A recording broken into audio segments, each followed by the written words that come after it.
Congress returning to Washington for their final stretch of legislative days ahead of the August recess as lawmakers deal with the shock of the sudden passing of South Carolina Senator Lindsey Graham. Republicans facing an uphill climb with critical legislation to pass, including the NDAA, appropriations bills, the Save America Act, and a potential third reconciliation bill. Joining me now, Wisconsin Congressman Tom Tiffany. And Congressman, you all have an incredibly busy week ahead. The docket is full for you. And then you had the sudden passing of Senator Graham. What's the most important thing to you right now and your reflections on where we are this Monday morning? Terribly unfortunate what happened in regards to Senator Graham, and it doesn't make it any easier for us to be able to get that agenda completed. But that is what we must try to do here. And among other things, I really, besides the appropriations bills, you listed NDAA also. I think it's important for us to try to get a Save America across the finish line also. It is only common sense, and voters know it out here, both Republican and Democrat, that only citizens should be voting in our elections and there should be photo ID. Well, you know, and President Trump addressed that. But, you know, obviously, this is one of the biggest items on the agenda. You mentioned it, the Save America Act, trying to get that passed. Senator Graham was a big supporter of that bill. Utah Senator Mike Lee joined Maria yesterday on Sunday Morning Futures to talk about that. Watch.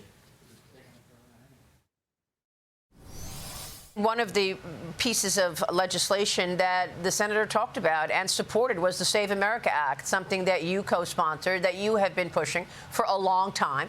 What are your expectations for the Save America Act? Look, this is something that Senator Lindsey Graham spent a lot of time with. Like me, he had a lot of enthusiasm for this bill, which I introduced in the Senate about 2.5 years ago. I believe, Maria, that there are multiple paths ahead by which we could pass this. Maybe that involves attaching it to another must-pass vehicle. Maybe it involves bringing it up on the floor and debating it until it passes. So I will take any opportunity to debate this, any opportunity to cause it to become law, because the American people deserve it. The American people want it. Voters overwhelmingly support it to the tune of about 80%. That's Democrats and Republicans alike. One of the best ways we could honor Lindsey Graham's legacy would be to take this up and pass it this month. And Congressman, we heard the same thing from Senator Bill Hagerty in the last hour on this program this morning, that Save America is crucial and important. Can it get across the finish line, though, is the question. Oh, we've been doing exactly that in the House, and I expect that we're going to make every effort to make that happen again and get it over to the Senate. And hopefully the Senate will complete their job this time.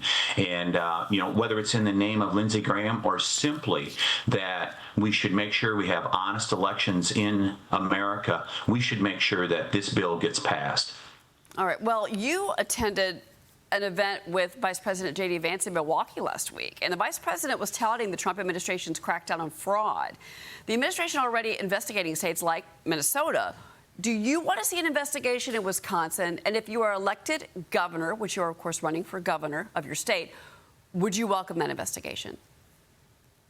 We've already sent a letter to our governor in regards to food stamps because we've seen fraud here in Wisconsin. I think we're just seeing the tip of the iceberg. Every state, even if they're a red state, they have fraud going on in these public programs. We need to make sure that we root it out. So I sent a letter to our governor. He continues to ignore it. And I give great credit to this administration, in particular the vice president, for taking this issue on. Because when I'm out talking to people, and I'm all over the Badger State, people bring this up all the time. Are you going to get rid of this fraud? Because there's nothing taxpayers dislike more than the fraudsters taking their money. Because, I mean, first of all, there's the fraud, but second of all, you're denying other people who may legitimately need these programs the ability to have that. People who are disabled, those that we truly want to help. There's somebody that's probably not getting services that should as a result of the enormous fraud that's going on. I think they've just scratched the tip of the iceberg with millions already identified in Wisconsin. We've seen it in an industrial scale in Minnesota. We need to make sure that put it this way, Cheryl, the appropriate level of fraud is 0. Well, let me ask you this, because one of the tools that the administration has is this push to pull federal funding from these states. We've seen that with California. We have seen that with New York. Would you support something like that? Because when you talk about pulling federal funding from each state, it's because basically the federal government is saying that we don't trust how the money is being well stolen. And that is where the fraud issue has come about. I really have to point out California on that one. But what if something happened like that in Wisconsin? I mean, what would that do to the coffers of your state? I much prefer that this be done voluntarily, and that's why I sent the letter to our governor. And since I've sent that letter, there's been significant fraud that has been identified, both in the food stamps program as well as Medicaid with our Badger Care program here in Wisconsin. It should be done voluntarily. But I think ultimately the federal government has to take matters into their own hands if a state refuses to root this out. And I think taxpayers fully support rooting out that fraud, however, or whatever measures need to be taken. All right. Well, I do want to ask you about, again, what's happening with Wisconsin, because the Democratic Socialists of America, I mean, they're taking over the Democratic Party. Incumbent Democrats have lost in primary races to very far-left candidates across the nation. One race that we're watching is Wisconsin, and that is the gubernatorial Democratic primary. So the DSA candidate Francesca Hung, she's leading in these recent polls. Congressman, your thoughts on the DSA now targeting Wisconsin, because whoever wins that primary on August 11th is likely going to be your opponent. Yeah, our primaries are 1 month away here, Cheryl, and we're going to find out whether the Democrat Party of old has capitulated to the socialists.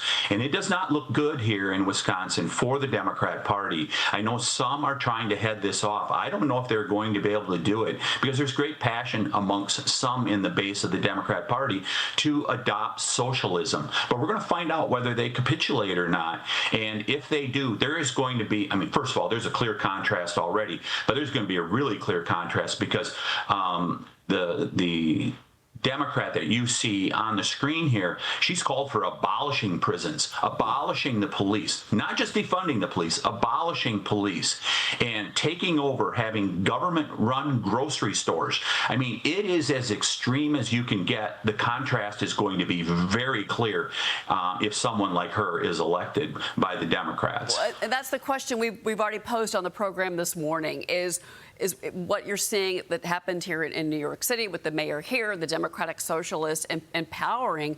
You've now got 3 different congressional seats out of New York that went to Democratic Socialists, but does that play in a place like Wisconsin?